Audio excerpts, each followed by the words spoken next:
Welcome back to another video, and we have a brand new car. This is the third car of the series of the road to GTR, and if you've not already guessed it by the seats and the interior of this car, I have purchased a Range Rover Evoque.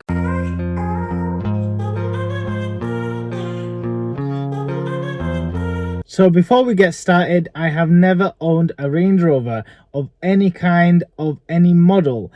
And for one good reason that I've not owned one, I've always had a misconception that these cars always break. You always hear people talking about how they spend more time in the garage than they actually do on the road. And this is sort of true, because I went to pick this car up, and even though it said everything was okay with this car, the report was green and everything, I got it onto the motorway, and all of a sudden the car overheated. All of a sudden it just said stop engine, the coolant temperature went through the roof, and I had to pull over on the hard shoulder of the motorway and wait for this car to be recovered. So I do understand now why they say don't buy a Range Rover. But on the other hand, this car has covered 170,000 miles. So it can't be that bad if it's covered this amount of mileage and it's still here and it's in still good condition and it's still driving. And we will get into the issue why it overheated in a minute. So while I was actually stood on the hard shoulder waiting for this car to cool down and waiting to be recovered at the same time, basically I plugged up the computer to the OBD port, and I could see that the coolant temperature was not dropping at all. So I did some research on this vehicle. There could be two things. One, it could be the water pump, and two, it could be the thermostat. I am thinking this is going to be the thermostat in this car, just because I've had issues before where the thermostat doesn't want to open, or is just old, or is just broken, and basically it's not doing its job properly and the car is overheating. I've had that issue before. So I'm guessing this is what it's going to be. It's not going to be a hard fix. The thermostat is easy to get to. So we're going to change that out first and see what actually happens. So firstly, what we need to do is address this thermostat issue. I've already ordered one. What we're going to do is take it apart, replace it. While we're at it, we're going to change all the coolant and do a full service on this vehicle. So we're going to do the oils, oil filter, air filter, and brand new coolant.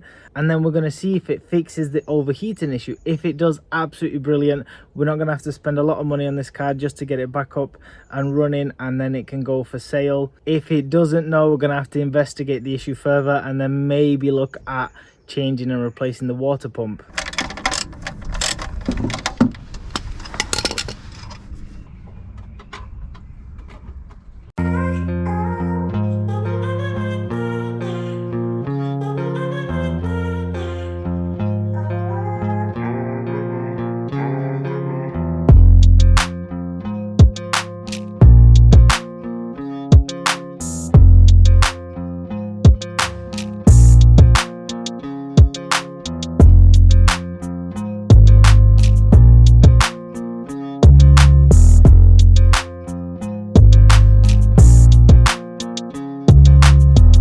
Started up first time. Now we're just gonna have to bring it up to temperature, delete all the codes because loads of things are unplugged, and then we can see if it overheats again. While I'm sat here waiting for the thermostat, I was playing around and I've realized it's got loads of different channels in here. It's got literally TV for a 12 plate car. I didn't expect this. After changing the thermostat, and it was the water pump. We filled it up, pressure tested it, pressure held, but the water was not circling round. So basically we knew it was the water pump that was faulty. As you can see, I'm driving the car now, and we've replaced the water pump and it's fixed the entire thing. The car runs great. So really, all of the major things that usually needs doing in a car have been done now, because we've done the timing chain, water pump, the thermostat, brand new coolant and brand new oil, new filters. So it's honestly just maintenance costs that are left up to the new owner. So what's gonna happen now, I'm gonna put the car up for sale, and hopefully this can sell pretty fast. I've seen them selling for anywhere between 4,000 and 5,000 with this kind of mileage. So hopefully we won't have to wait a lot of time for the vehicle to sell, and then we can move on to our fourth car in the Road to GTR project. I am so excited that we've got to the fourth car already, and I really want a GTR by the end of this year, and hopefully we can trade our way up to that, and it would be an amazing journey that I've documented, and it'd really make me happy. So what's the last step on this? We're gonna polish it out. All these little scratches and scuffs, everything you can see here will likely disappear. Just look, this will look so much better once it's finished. You'll see the finished result.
Should you buy a Range Rover Evoque that's coming up to 15 years old? And we'll get into that answer later, but first let's go over the exterior. Can I just say that this Range Rover Evoque in this blue looks so good. It honestly complements the car so well, especially with the black wheels and the black grille and the black trim that's already been done. This is basically a wrap. It's not a black pack. This has been wrapped, so it looks so nice. And honestly, this car looks still really presentable in this day and age. It doesn't look like it's aged that much. And would you say it's a coming up to 15-year-old car? I don't think so. I wouldn't say that either. It's still got that really nice look, and I really like this shape, to be fair. What we have here is beautiful 20-inch black alloys, and this is what I mean with how well it looks with everything blacked out. So this is wrapped basically, and that is wrapped, so it just looks like the car's got a black pack. And just look how nice that cream interior looks with this blue color. Honestly, looks the part with the blue. So before we get to how many miles this car has covered, I just wanted you to look at the interior, and look how nice the interior still looks. It still looks very presentable. We've got a display right in the middle there, all the buttons on the steering wheel, and then it's an automatic, so that little dial pops out and then you can change your gears with that. This is the smallest Range Rover that Land Rover do. With it being an Evoque, we'll have a look at the boot space. You do get an electric boot with this vehicle, so it lifts and closes by itself, but that boot is not bad for being the smallest Range Rover in the lineup. That boot is not bad at all. You can definitely fit a few suitcases in there. To be fair, I could probably fit there myself. And just to prove the theory right, I did fit here by myself. I can fully go in, close the boot, but then nobody would let me out. There's really a lot of space in there. You do also get is a 12-volt socket inside the boot, and as this is a premium sound version with uprated speakers, you do have the speakers mounted in the boot itself as well. Let's move over to the back. So the back offers a lot of space. I've still got a lot of headroom before I hit the panoramic roof, and I'm 5'11", so you're probably 6'2", 6'3". You're still probably good in the back seat of this car. So being the smallest Range Rover, it honestly has a lot of room. I've got a lot of leg room as well, still a lot of leg room that I've got left between me and the seat. Mentioned before, this is a premium sound version, so you do get 2 speakers on the door. So now let's move over to the front of the vehicle and its interior. So we've got the uprated Meridian sound system. What we also do have is electric seats, and they are heated as well. I actually really like the design of this console, and of course you've got your heated seats here, and your front window screen is heated, so is the rear. And we've got this nice display. It's large enough and it shows you your parking cameras, helps to park, and then you've also got a TV in here. As this is the third car on our roads to the GTR vehicle, this car, I am going to tell you how much I paid for this car, and it cost me whopping £3,200. That's including auction fees, transport, getting there, petrol, and I'm not counting my time in that, but that's how much it cost me.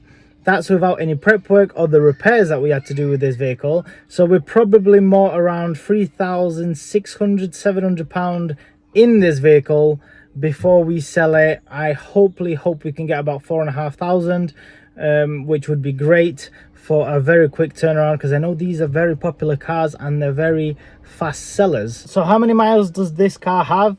It has 170,000 miles. It is one of the higher mileage Range Rover Evoques, and people basically say that these break all the time. But if they do break all the time, why is there so many of them with such high mileage? Just a quick search in Auto Trader will show you there's loads of them above 150,000 miles and they're still going. So do these really break that often? I don't think so. This is apparently also real wood that they have used back in 2012 when this car was produced. And this is, I don't know if this is real leather or fake leather, but it's a really nice touch that it gives it. So this car is from 2012, so it makes it 13 years old. And for me, this is holding up really nicely for 13 years old. And it's a lot of value for your money that you are getting. So this is the TV menu. So once you get signal, you can pick any of these channels and they will actually pop up there and you can watch it. I've currently not got any reception, but these do work, and I found it really fascinating because I've not had a Range Rover before and I didn't know this comes as standard. This vehicle also comes with a beautiful panoramic roof. So the question on everybody's mind is, should you buy a high mileage Range Rover Evoque that's nearly 15 years old? But that's the wrong question. The question should be, what can you buy for the same amount of money as this Range Rover Evoque? Because it ticks nearly every single box that you can have for around £4,000. You can pick these up around £3,500 and £4,500 depending on spec and depending if anybody's had any work done to them. So if we look at, for say £3,500 to £4,000, what can you get for a similar price range that has features like this, drives like this, it has the same comfort, and it's an SUV as well? Because if you ask me, this is absolute value for money. You're paying not a lot of money for a lot of car with a lot of features. It's really comfortable and drives very nicely. On the plus side as well, this is still the 2.2 engine, and it's not the 2.0 chocolate engines that they actually make right now, which go wrong. So you see these go over 150,000 miles quite often. I've even seen a few that have done 250–300,000 miles. Everybody says that Range Rovers break a lot, and yes, they do. This one has had its own issues as well. I did put a brand new timing belt on this with a water pump and a thermostat, but apart from that, everything's done now. The most expensive job is done. You can go and type in on Auto Trader or eBay Range Rover Evoque and you will see plenty of them above 150,000 miles. Some will even have 200, some will have 300, but that is all depending on what they've been used for, and of course the price reflects off that. So should you really get one? The answer is yes. I actually really like this car. It's got enough power, it's comfortable, I've got all the features I want. I've even got a panoramic roof, which doesn't even come as a standard option in some of these new cars that you're paying 25–30,000 for. So this is absolutely brilliant. Heated seats, sat nav, it's got TV built in so you can watch TV. electric seats as well. You're getting a lot of things for the money that you're paying. Plus, when anybody asks you what car do you drive, you can say Range Rover, and it's a symbol status as well, because when people think Range Rover, they either think you're a prick or that you've got money. Plus, this car is still a symbol. It is a Land Rover Range Rover. So when anybody asks you what do you drive, you say you drive a Land Rover, and they'll either think you've got a lot of money that you can splash around, or that you're a prick. I've never had a Range Rover before, and I've never driven one before, and I used to always think Range Rovers are people that basically drink their tea with their pinky up, like this, very upper class. And if that's you, then probably you should get a Range Rover. And I understand what the big deal is with these Range Rovers, because you can pull up to the lights and you can look around and think, oh, these peasants around me, and the only person that can outperform you is a bigger Range Rover. However, bigger's not always better. That's what they say anyway. Let's move on and talk about usability during the day today.